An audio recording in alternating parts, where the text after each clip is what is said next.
acerca de la crianza de los hijos.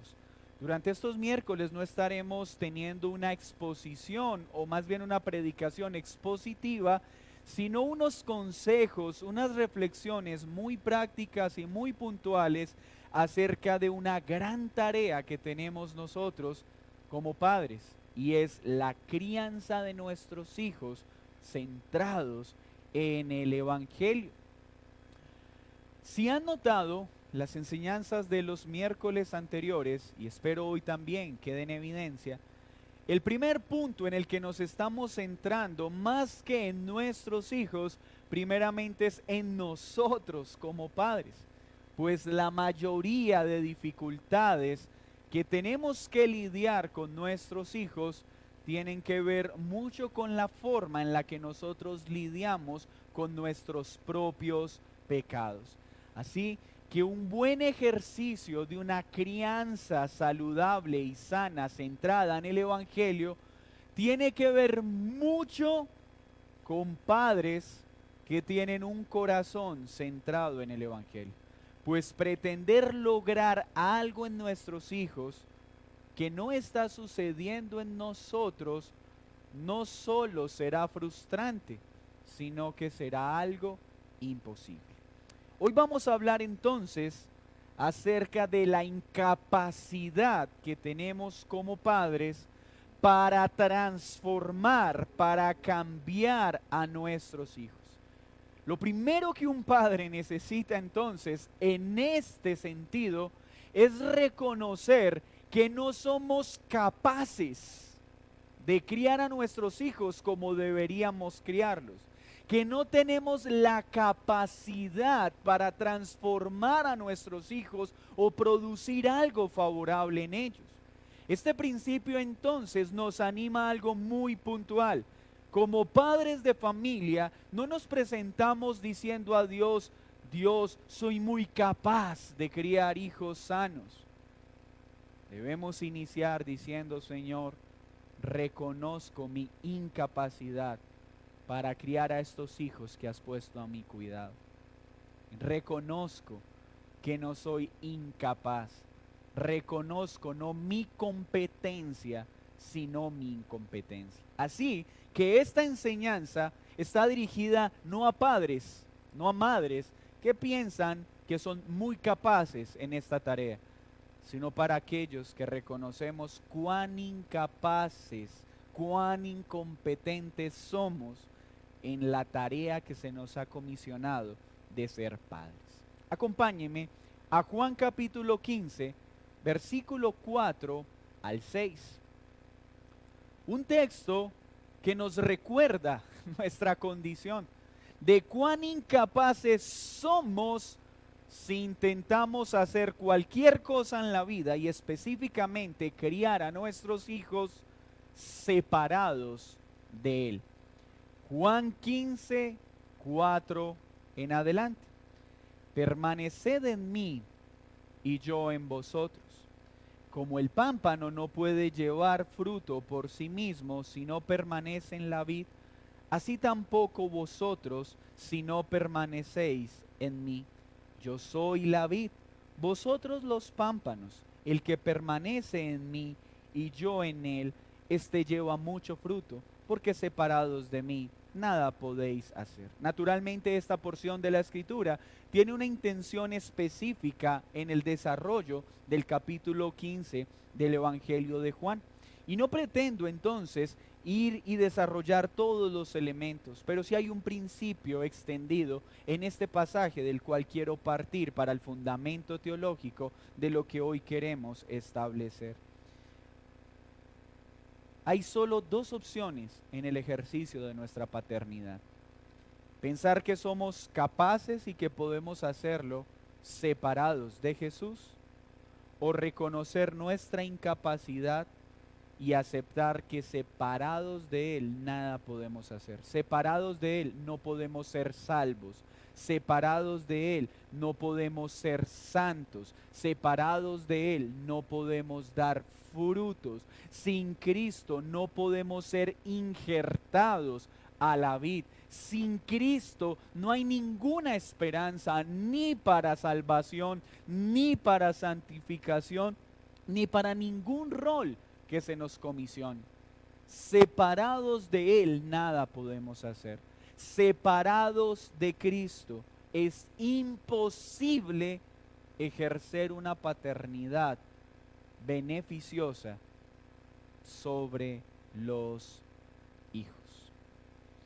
Como padres, siempre estamos inclinados y muy interesados en que nuestros hijos cambien, en que nuestros hijos sean como Cristo muestra en su palabra que debe ser un individuo.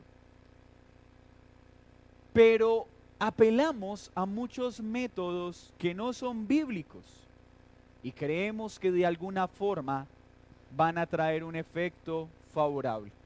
Piense en aquellos momentos en que hemos apelado a la intimidación, a la amenaza, para tratar de lograr que un hijo haga algo que deseamos que haga o deje de hacer algo que deseamos no siga haciendo. Y muchas veces logramos con la intimidación, con el miedo, con amenazas, que haga algo que queremos o que deje de hacer algo que le estamos solicitando. Pero este tipo de acciones solo producen un cambio momentáneo en la conducta, no un cambio real en el corazón. ¿Por qué? Porque estos métodos solo son el reflejo de una idea equivocada que hay en nuestro corazón. Pensar que nosotros tenemos el poder de cambiar a nuestros hijos, de cambiar las inclinaciones de corazón y de cambiar su conducta. Este ejemplo que estoy citando solo deja algo claro. Pienso equivocadamente que si intimido a mi hijo, esa intimidación tiene el poder para convertirlo en un hijo obediente. Que si lo amenazo, esas amenazas tienen el poder para transformar un deseo pecaminoso en su corazón.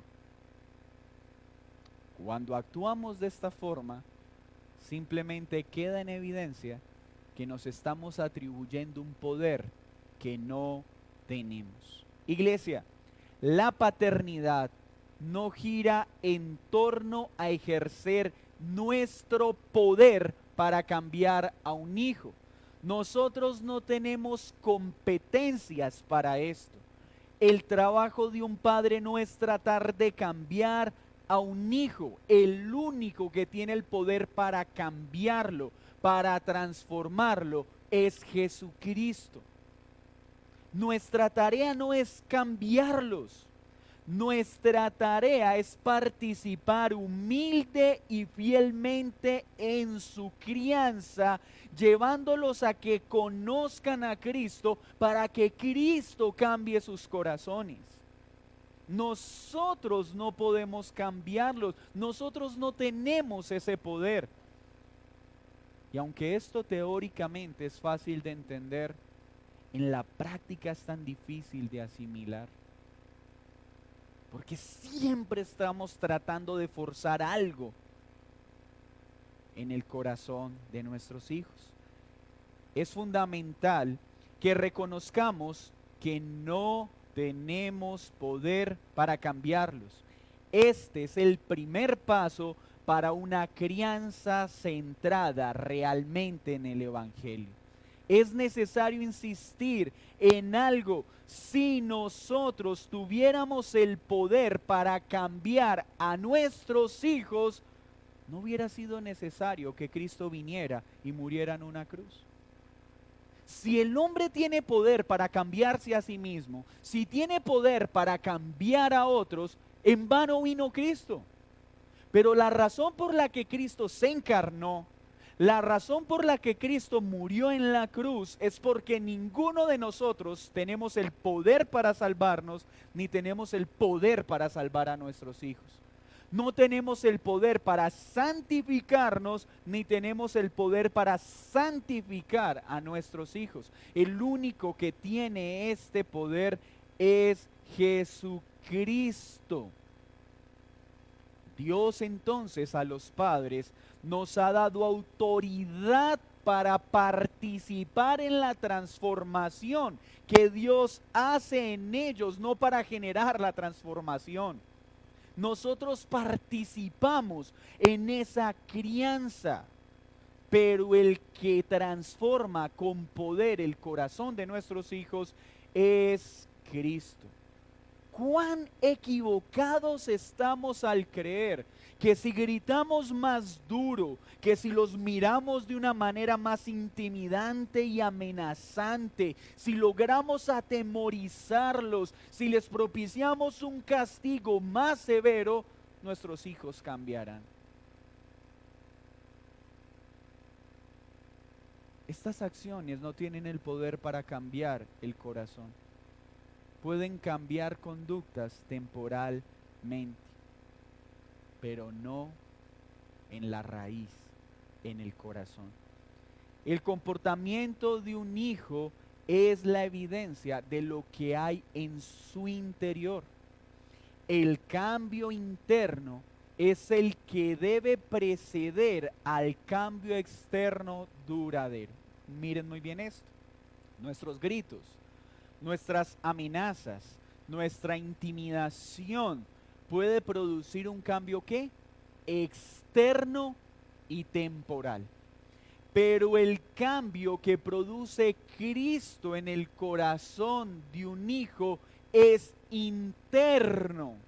Y esa operación interna luego se va a ver reflejada en lo externo. Pero cuando en lo externo se genere un cambio por una obra interna, ese cambio va a ser ¿qué? Duradero, va a ser permanente, no diciendo que no va a tropezar, pero va a haber una obra real. En la crianza estamos lidiando más que con un cambio de comportamiento, con la transformación del corazón de nuestros hijos. Amados padres, futuros padres, amadas madres, futuras madres, la tarea de un padre no es cambiar la conducta de un hijo, es llevarlos a Cristo para que Cristo transforme sus corazones. El problema de nuestros hijos no es solo conductual, es interno. Porque ¿de dónde viene el pecado? ¿De los amigos? ¿Del colegio? ¿De la televisión? ¿De los padres? La Biblia ¿qué dice? Que el pecado viene del corazón. Y nosotros no tenemos la facultad de cambiar el corazón de los hijos. El único que tiene la facultad de cambiar el corazón de nuestros hijos es Cristo. Ni los golpes, ni las amenazas, ni la intimidación transformarán el corazón de los hijos. ¿Cuál es entonces el gran problema en lo que estamos hablando? Si pensamos que tenemos un poder que no poseemos, es decir, poder para cambiar el corazón de los hijos, terminaremos haciendo cosas que no deberíamos hacer y fracasaremos. Si creemos tener el poder para transformarlos, la crianza será demandante, agresiva, amenazante y enfocada en simples reglas y castigos. Esa es una evidencia. Cuando nuestro modelo de crianza son simples demandas, agresiones, amenazas, reglas y castigos, es porque pensamos que tenemos el poder para transformar sus corazones y no que esto es una obra en Cristo. El trabajo no es producir algo en nuestros hijos, es ayudarlos a buscar a alguien, a Cristo, para que cambien ellos lo que nosotros no podemos cambiar y algo que ellos tampoco tienen el poder para cambiar. Cuando Cristo no está en la crianza, hacemos en nuestros hijos lo mismo que equivocadamente haríamos con un drogodependiente. ¿Sabes que la droga te está destruyendo? Sí. ¿Sabes que esa adicción te va a matar? Sí. Deja de drogarte. No puedo. Hijo, ¿acabas de desobedecer? Sí. No desobedezcas más. ¿Qué le estoy diciendo con eso? Que Él tiene el poder para ser obediente. Estamos dejando el evangelio por fuera. Debes obedecer. No obedeciste, pero no tienes el poder de obedecer si desde ya no empiezas a buscar a Jesús para que verdaderamente incline tu corazón a la obediencia. Vuelvo, insisto, hermanos, esto teóricamente suena sencillo, pero en la práctica nosotros siempre estamos metiendo la mano. El camino fácil es el grito, el camino fácil es la amenaza, el camino fácil es intimidarlos, y más si somos más grandes que ellos.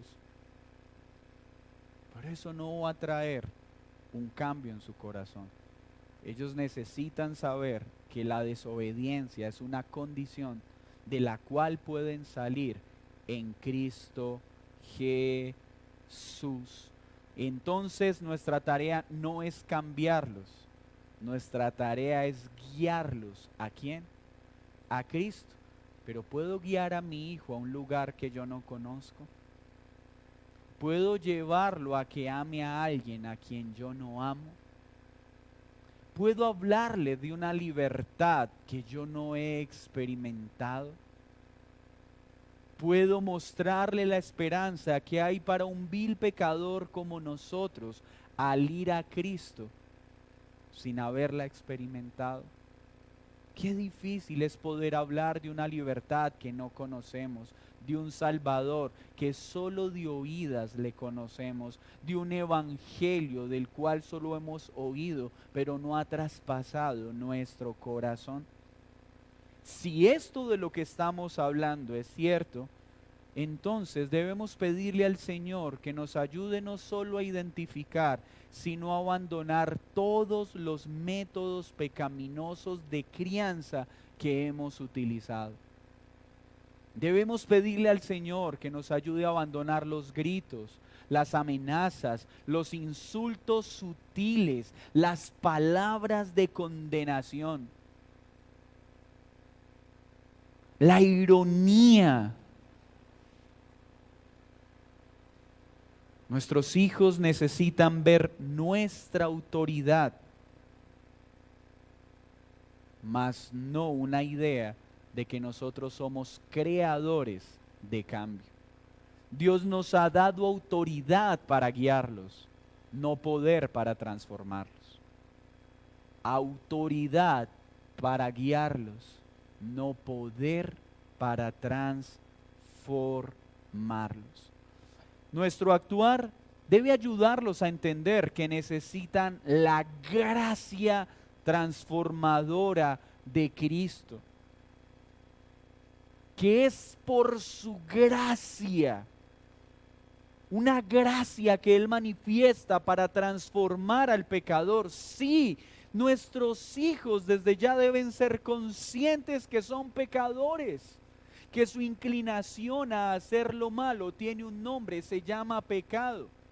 Que la razón por la que un niño pequeño quiere golpear a otro niño sin que nadie se lo haya enseñado es porque tiene en su interior algo que se llama pecado. La razón por la que un niño quiere rasgar el pezón de su madre cuando no sale leche es porque en él hay pecado. Porque está en capacidad de querer dañar al otro para obtener lo que su acto reflejo le exige. La razón por la que un niño se ríe cuando nos golpeamos delante de ellos no es porque alguien se lo enseñó, es porque en su interior hay pecado. La razón por la que un niño es egoísta y no quiere compartir los juguetes no es porque alguien se lo enseñó, es porque nació con un corazón inclinado al mal. La razón por la que un hijo se revela a la autoridad de sus padres no es porque alguien se lo enseñó, es porque él nació con un corazón inclinado a no obedecer. Y el único que tiene el poder para liberar a un pecador de la esclavitud del pecado es Jesucristo. Solo Él tiene esta facultad. Nuestro actuar debe ayudarlos a entender entonces esta realidad. Esto no significa, y quiero aclararlo muy bien, que tengamos que renunciar a ejercer la autoridad o dejar que nuestros hijos hagan todo lo que quieran. No, es que aprendimos que esto es solo por la operación del Espíritu Santo, es solo una obra de Cristo, entonces yo para qué lo corrijo, para qué lo instruyo, para qué lo disciplino, si eso no sirve de nada. Por favor, evitemos los fatalismos que empiezan a invadir nuestro corazón en este tipo de reflexiones. Nosotros no tenemos el poder para transformar, pero nos ha sido la autoridad para guiar. Y esa autoridad implica ejercer disciplina, implica ejercer correctivos, implica establecer consecuencias, pero no con la esperanza de que esto los va a transformar. Es con la esperanza de que esto les va a dar conciencia y convicción de que lo que están haciendo es malo y que a menos que vayan a Cristo no serán capaces de dejar de hacer el mal que están haciendo. Porque en esta autoridad nos fue dada la responsabilidad de disciplinarlos, pero bajo los parámetros cristianos. Cuando disciplinamos físicamente a un hijo, lo disciplinamos para que entienda la gravedad de su pecado, la necesidad de ir a Cristo, no creyendo que el embarazo va a transformar su corazón. Y no esperando erróneamente que por ejercer disciplina nunca más va a volver a hacer lo malo. Es porque la disciplina trata la necedad, pero el que transforma es Cristo. Esto implica entonces que nuestra confianza está en la obra de Cristo, pero somos responsables de establecer límites, de establecer normas, de establecer consecuencias para cuando no se sujetan a las reglas, no pensando que esto los va a cambiar, pero sí seguros de que esto va a restringir su maldad. Porque hay padres que a veces malentienden la confianza en el Evangelio. Es que hay que esperar a que el Señor obre. Mientras tanto, ¿qué podemos hacer? Si el niño se quiere perforar, si el niño se quiere hacer tatuajes, pues hay que dejarlo, porque hasta que Cristo no se revele, Él no va a entender lo correcto. No, nuestra tarea es refrenar la maldad, restringir la maldad, pero conscientes de que la verdadera transformación en el corazón viene es por Cristo.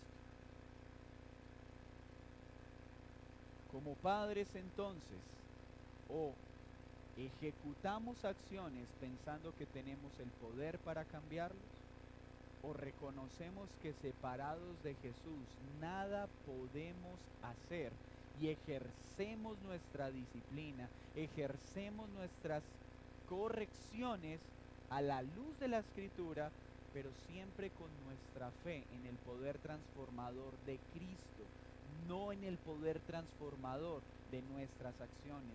Lo que transforma es la gracia de Dios, no las obras humanas. Esto hará que abandonemos toda esperanza en nosotros y la pongamos en el maravilloso poder de Dios. Hermanos, esto es beneficioso, porque es decir, Señor, yo no puedo transformar a mi hijo, pero hago lo que me corresponde, seguro de que tú sí tienes el poder para transformar. Hace que nuestra esperanza esté en Él y no en nosotros mismos. Por eso es que nos frustramos tanto cuando corregimos a nuestros hijos y no vemos el cambio que esperamos. ¿Por qué? Porque estamos creyendo y colocando nuestra esperanza en que nosotros vamos a cambiarlos. Y al no ver los resultados nos frustramos. Pero nuestra esperanza no está en nosotros, nuestra esperanza está en Él. Si se trata de nosotros, ¿qué esperanza hay de cambio y de salvación para nuestros hijos? Ninguna. Pero si nuestra esperanza está en Él, a pesar de nosotros, hay una gran esperanza para ellos. ¿Por qué? Por el poder transformador de Cristo. 3 herramientas equivocadas entonces que utilizamos como padres para tratar de producir un cambio en nuestros hijos. La primera, el miedo. Pensamos que una amenaza lo suficientemente grande logrará un cambio.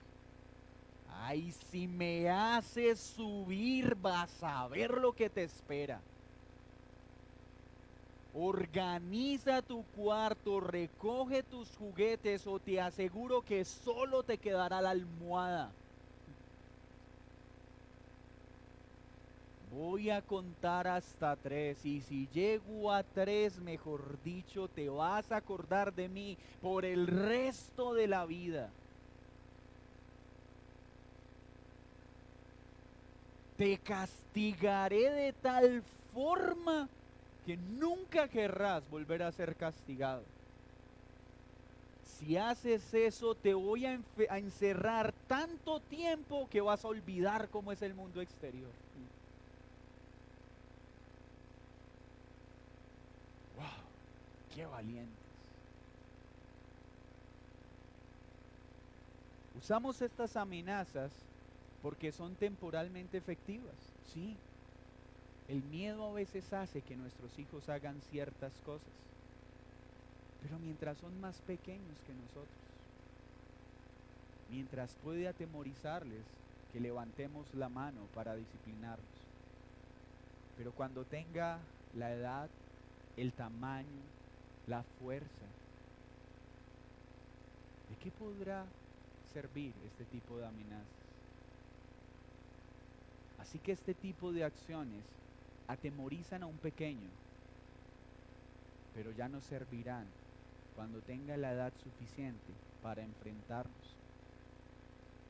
Al ser más grandes y fuertes, nuestro rostro enrojecido y nuestra voz elevada ya no los asustará lo suficiente para que nos obedezcan. Pequeños, habrá una obediencia temporal, por miedo a nosotros, no por amor a lo correcto. Ojo, nosotros podemos lograr que un niño nos obedezca simplemente por miedo, no porque entendió que lo que hizo es pecado. Es la misma razón por la que una persona que tiene problemas de alcoholismo puede dejar de tomar. Hay alcohólicos que dejan de tomar no porque los borrachos no heredarán el reino de los cielos, sino porque estuvieron a punto de ir a la cárcel y perderlo todo. Y yo no vuelvo a tomar porque yo no quiero perder todo lo que he conseguido. Cambió su conducta, pero por una razón equivocada. Nosotros podemos lograr que nuestros hijos dejen de hacer ciertas cosas por miedo, pero no por la razón correcta. Y cuando ya no está el miedo, entonces harán lo malo.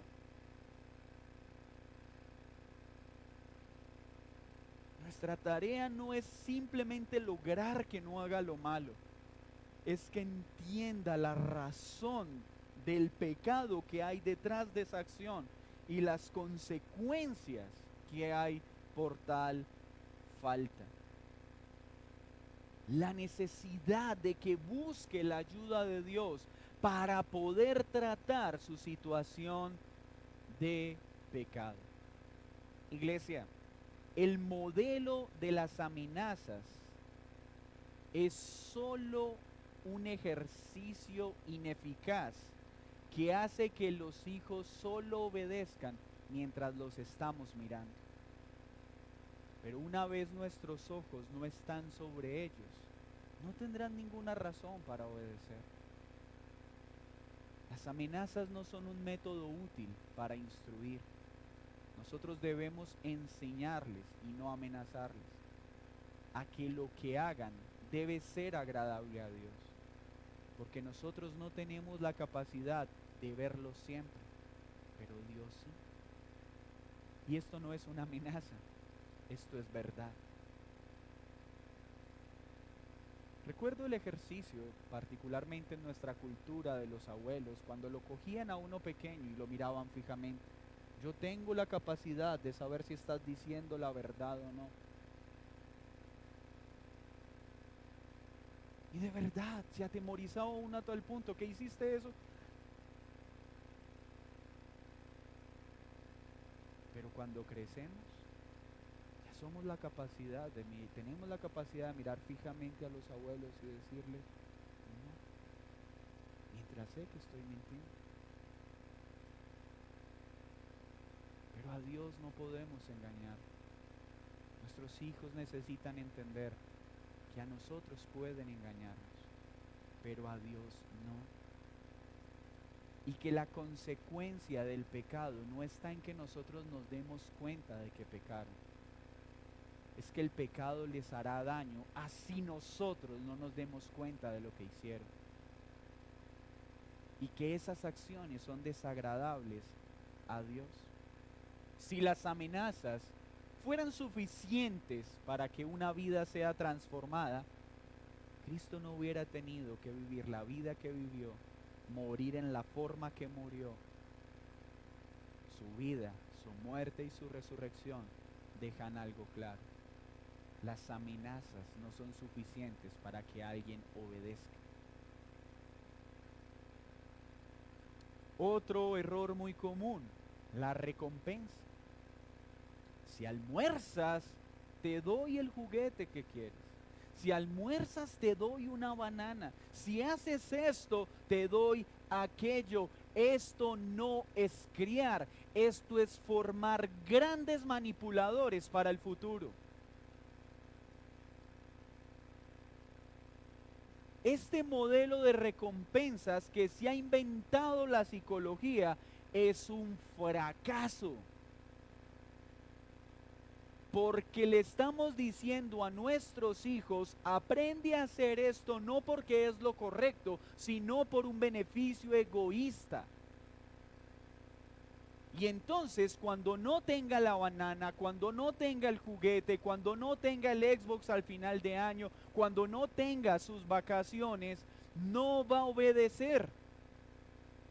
Porque su deseo de obedecer es egoísta, no piadoso.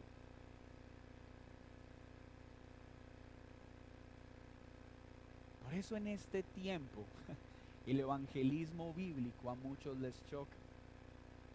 La teología de la prosperidad dice, obedece y Dios te va a bendecir.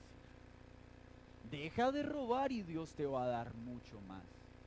Deja de traficar y Dios te va a dar mucho más. ¿En serio? Listo. Pero eso no es lo que promete la Biblia. Deja de hacer lo malo, porque es agradable a Dios obedecerlo y le es desagradable cuando lo haces. ¿Y qué vas a recibir? Puede que no recibas nada. Ay, entonces ¿para qué obedezco? Porque Dios es digno de nuestra obediencia. No obedecemos por lo que Él da, obedecemos por lo que Él es. Nuestros hijos deben aprender a obedecer. Niños, escuchen, ustedes deben obedecer no por recompensas. Es porque es correcto obedecer a los padres, es correcto obedecer a Dios. ¿Por qué es correcto obedecer en la vida cristiana? Porque eso es agradable a Dios, no porque nos va a bendecir. Muchas personas dicen, no hay que obedecer a Dios porque el que obedece Dios lo consiente. No, es porque Él es digno de mi obediencia. Porque es lo correcto obedecerlo. Así me dé algo o no me dé nada. Solo por el hecho de él ser Dios, es digno de mi obediencia. Papá, ¿por qué debo obedecer? Hijo, porque esto agrada a Dios. Papá, ¿y qué me vas a dar? Nada. Papá, ¿y si gano el año, qué me vas a dar? Nada. Es tu deber ganarlo. Y si pierdo el año, sí vas a recibir algo.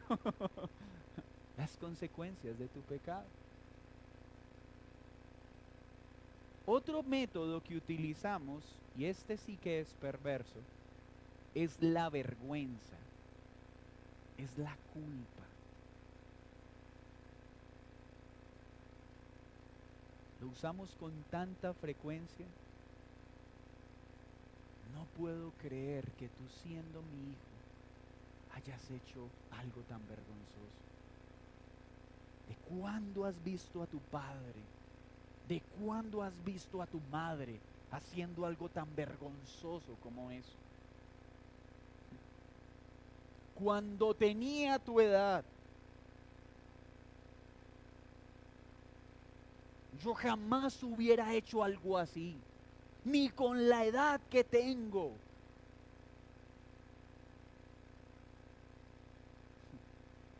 ¿Se imaginan donde Jesús utilizara ese método con nosotros? Nosotros sí producimos vergüenza a los ojos de un Dios santo, santo, santo. Y le decimos: oh Señor, no me trates conforme a mis pecados, sino tenme misericordia. Pero espera, que con mi hijo es diferente. ¿Por qué a Dios le pedimos misericordia? ¿Por qué sufrimos cuando la vergüenza nos ataca y necesitamos ir al Evangelio para recordar que su obra en la cruz nos ha liberado de la culpa y de la vergüenza? La culpa y la vergüenza no produjo cambios en nosotros, solo ha producido más pecado. Tratar de producir un cambio en nuestros hijos usando la vergüenza no traerá un cambio real. Solo hará que la relación entre los padres y los hijos se deteriore. Es que cuando yo tenía tu edad barría, trapeaba y mientras tanto leía un libro y con el pie volteaba las tajadas. Y a usted lo mando a encontrar una tarjeta y nunca la encuentra. Cuando llegaba al mercado nosotros nos echábamos bultos. Y usted viene ladeando con esa bolsita. Hermanos, eso es pecaminoso.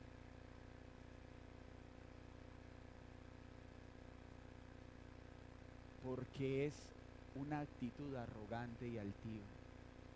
Es decirle a mi hijo: yo soy mejor que tú. Si tú me muestras por la escritura que eso es lícito y es lo que Dios hace con nosotros, sí. Pero si no, tenemos que arrepentirnos. Es que yo estudiaba, yo trabajaba, aparte de eso hacía esto y hacía esto otro, y usted ni con el estudio puede. Solo tiene que estudiar. Eso es pecaminoso. Estas afirmaciones solo muestran algo: un intento por producir vergüenza, culpa, pena, para que los hijos hagan lo que queremos. ¿Y saben eso en qué va a convertir a nuestros hijos? En que cuando crezcan siempre estén haciendo cosas para tratar de ganarse la aprobación de la gente. Y si te gustó lo que te hice, y mi amor, y si te gustó el almuerzo, y esposa, el regalo, si era como lo querías. Serán personas inseguras, haciendo todo para buscar aprobación. Los hacemos mendigos del amor, culpables todo el tiempo por sus acciones. ¿Es eso lo que queremos para nuestros hijos?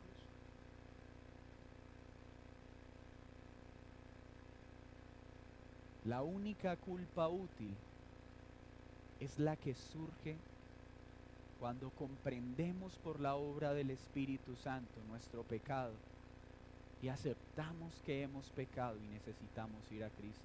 Esa culpa sí es útil. La convicción de pecado que trae el Espíritu Santo para decir: sí, pequé. Esa convicción que debe surgir en nuestros hijos cuando dicen: papá, perdón, pequé contra Dios. ayúdame, ya no quiero pecar más. Esa culpa sí es útil, porque esa culpa los conduce a Cristo.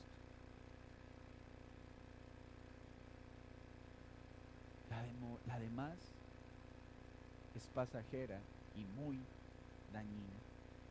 Cuando un hijo descubre que su papá usa la vergüenza para manipularlo, apartará su corazón de él.